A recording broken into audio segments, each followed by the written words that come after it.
Bonsoir tout le monde, mon nom c'est Gerda. Je vous dis déjà bienvenue sur cette page YouTube. Je vous demande de partager, de liker, de nous laisser des commentaires et surtout abonner pour ne pas perdre d'autres vidéos. Aujourd'hui, nous allons vous parler d'un sujet quand même délicat, d'un sujet qui touche presque tout le monde.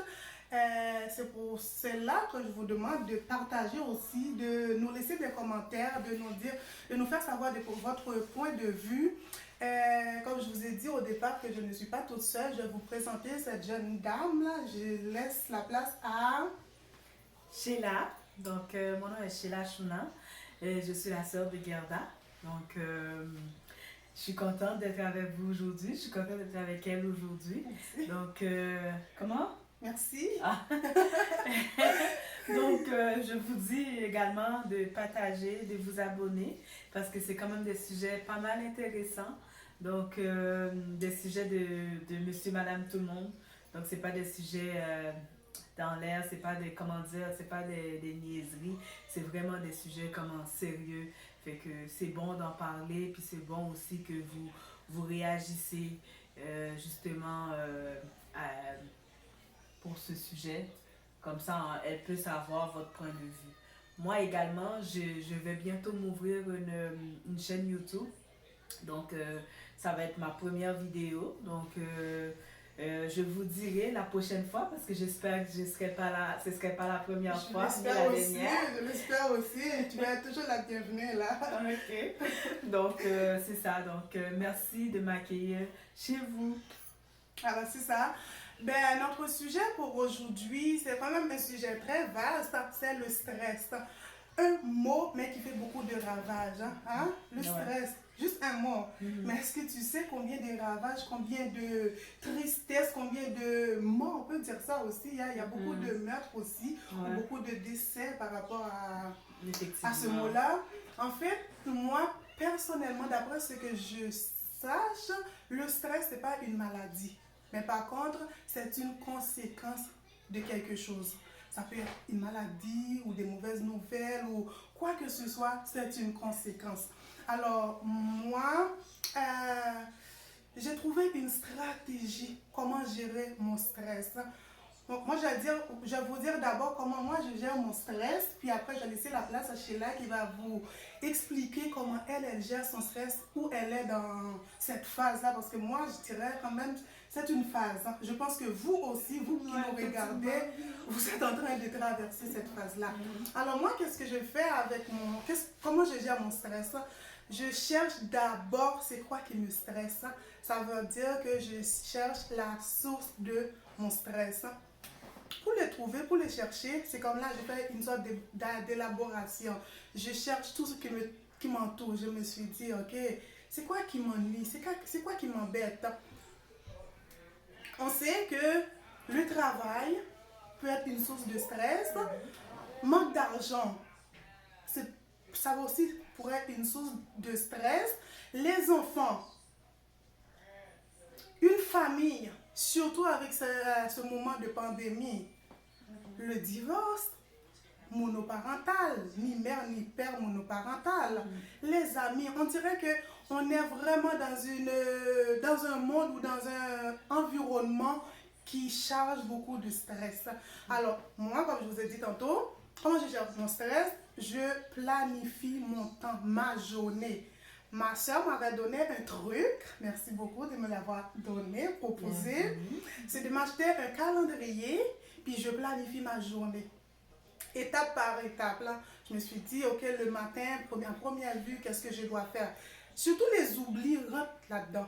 C'est les oublis surtout qui nous stressent. Je ne sais pas si ça vous est déjà arrivé d'oublier quelque chose que vous devrez faire, mais vous ne vous souvenez même pas c'est quoi votre oubli. C'est comme vous oubliez l'oubli. Ça, c'est stressant. Alors, dès que vous vous rappelez de quelque chose, écrivez-le quelque part. Admettons, si vous avez à appeler le médecin, il faut que j'appelle le médecin. Vous l'écrivez. Il faut que vous préparez quelque chose ou pour une amie ou quoi que ce soit, vous l'écrivez étape par étape. C'est sûr, avec l'expérience dont moi j'ai vécu, vous n'allez pas l'oublier. C'est ça qui me rend un peu moins stressée, puis ça aussi allège ma journée. C'est comme moi, je vous suggère au moins, commencez à vous organiser. Commencez à trouver d'abord votre source de stress, vu que vous savez qu'il y en a beaucoup. Alors, je vous suggère quand même, moi, j'ai bien commencé avec mon calendrier. Puis là, je me sens déjà fière, je me sens déjà bien.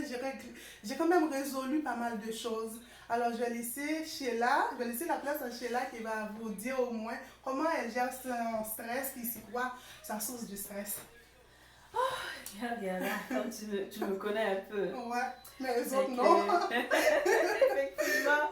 Donc, moi, j'ai vécu beaucoup de stress. Donc, je suis, comment dire, je suis suivie pour ça. Donc, j'ai été mère monoparentale pendant près de 10 ans.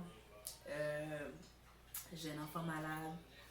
Et j'ai une autre fille qui est normale. Fait que pallier, juste de pallier, d'avoir un enfant malade puis un enfant qui n'est pas malade, pallier avec ça tout seul comme mère, c'était un vrai défi pour moi.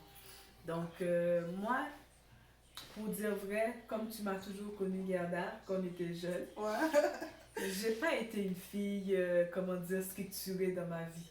Je vivais au jour le jour, tu sais, c'est comme. Je vivais vraiment, je me disais que bon, écoute, si j'ai pas fait quelque chose aujourd'hui, c'est pas grave, on peut le faire demain. Mais avec ma situation, je devais m'adapter parce que sinon, c'était une question de vie ou de mort. Parce que sinon, à un moment donné, peut-être qu'ici au Québec, on appelle ça la DPJ. La DPJ aurait pu prendre mes enfants si j'étais pas une mère en, comment dire, assez et en mesure de prendre soin de mes enfants, ils auraient pu. Donc, j'ai pallié, j'ai sacrifié beaucoup de, comment dire, de mes besoins personnels pour pouvoir pallier pour mes enfants. Donc, j'ai structuré ma vie à l'heure de pas. J'ai été 10 ans comme ça, puis croyez-moi, c'est une source de stress très intense. Et des fois, on vit le stress sans le savoir. Je faisais des crises de panique, pas possible, mais je ne comprenais pas si c'était des crises de panique. Donc, des fois, je roulais sur l'autoroute, j'arrivais carrément pas à respirer, fait qu'il fallait que je me mette entre deux, j'ai oublié comment on appelle ça, là où est-ce que tu te mets au milieu, où est-ce que les policiers se mettent quand il y a un accident ou n'importe quoi pour pas barrer les passages. J'ai oublié comment. C'est comme les bretelles ou les voies de. Je me souviens pas. C'est ça. Donc, je me suis mis là pour pouvoir respirer. J'ai fait beaucoup de crises de panique, mais je ne comprenais pas si c'était des crises de panique que je faisais. Donc, heureusement pour moi, j'ai pu comprendre, j'ai pu parler à d'autres mères, ma soeur incluant, et j'ai finalement compris que c'était du stress que je vivais. Et je pourrais même dire l'anxiété. Donc, parce que le stress, comme Gerda l'a dit au départ, c'est les conséquences de quelque chose. Une maladie ou un choc, n'importe quoi, mais c'est les conséquences de quelque chose. Donc moi, c'était ça. Donc les conséquences de mon stress, c'était justement... et je faisais tellement de crises de panique qu'à un moment donné, je stressais juste le fait que c'est l'heure de dormir, puis je ne suis pas prête pour dormir. Fait que, imagine-toi, je stressais pour rien. Donc là, j'ai appris à gérer mon stress, à trouver justement la source de mon stress pour pouvoir avoir une vie équilibrée parce que automatiquement, je suis stressée. Mes enfants aussi sont stressés, hein? Je ne sais pas si tu es au courant. Automatiquement, tu es stressé, tes enfants aussi sont stressés parce qu'ils te voient stressés, ils ne comprennent pas. Toi, étant que mère, tu dois les rassurer, dire tout va bien, on va faire. Tu sais, c'est comme structurer leur vie, puis toi-même, tu te stresses. Fait que j'ai dû apprendre à structurer ma vie, j'ai dû apprendre à pallier à mes rendez-vous médicaux, à pallier à mes rendez-vous rendez-vous parental pour ma fille à l'école. J'ai dû pallier à mes propres rendez-vous ainsi qu'à mon travail. Ça a été dur, mais c'est faisable. C'est faisable justement en trouvant la source du stress, en trouvant pourquoi je me stresse comme ça. Moi, c'était clair, c'était l'organisation. J'étais pas assez organisée, je faisais tout à la dernière minute, je devais tout faire et tout devait être fait dans la journée même. Même ceux que j'aurais pu mettre à demain, je devais le faire, peut-être c'est dans ma tête, il faut que ça soit fait. Fait que c'était un problème que j'ai compris que petit à petit, je me suis dit qu'il faut que je me prends en main et de comprendre que des fois on n'arrive pas, c'est bien de remettre à demain ce qu'on peut faire. C'est bien aussi de remettre à demain ce qu'on n'a pas pu faire aujourd'hui. Donc de ne pas prendre ça pour, comment dire, ça tuera personne. Ça tuera personne. Et aussi, je ne dis pas que c'est dans tout qu'on doit faire ça, mais tu sais, c'est comme dire qu'on remet à demain, ça veut juste dire qu'on est des êtres humains imparfaits. Ok? Donc, et les conséquences de mon stress, j'étais frustrée. J'étais frustrée par les gens autour de moi. Fait que tu sais, les gens, ils me voyaient avec le sourire, mais au fond de moi, je suis frustrée. Je suis frustrée, je suis pas bien. Je vivais mal. C'est comme la personne pouvait me regarder de travers, puis je pense mille et une choses. C'est une source de stress, puis j'ai vécu ça tellement longtemps. Donc, mais là, présentement, je peux dire que ça, j'ai traversé. Fait que j'apprends aussi à m'exprimer. Mettons, quelqu'un me fait quelque chose de mal, j'essaie de m'exprimer, de dire de la façon la plus polie, de lui dire, écoute, voilà. Tu sais, c'est comme pour justement ne pas servir de ça pour faire une source de stress pour moi. Parce que c'est pas bon le stress. Oh, le stress là, oulala.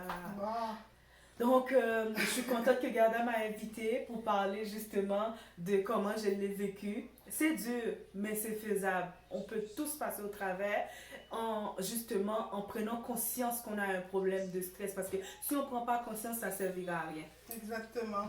Alors, merci beaucoup. Et j'espère aussi que vous l'avez bien écouté. Et aussi, si vous n'hésitez pas, comme je vous ai mentionné au départ, de mettre vos commentaires, votre opinion ou les questions aussi. On est vraiment ouverte à répondre à toutes sortes de questions. Alors, pour le stress, comme elle l'avait mentionné, il faut savoir la source de votre stress. Il faut savoir comment le gérer. Et qu'est-ce qu'on peut dire d'autre? Il faut en parler. C'est pas juste vraiment qu'on se concentrer sur quelque chose d'autre là. Il faut parler aussi aux gens qui nous entourent. Des fois, ça aide. Des fois, on est vraiment comme focus. On est vraiment comme concentré sur nous-mêmes. Puis on se rend même pas compte des gens qui nous entourent. Non, ça, c'est notre stress. Alors, je vous dis merci beaucoup de nous avoir écoutés. Et abonnez, partagez, laissez-nous des commentaires. On va venir avec un autre sujet dans une autre vidéo. Ciao, à la prochaine. Bye bye.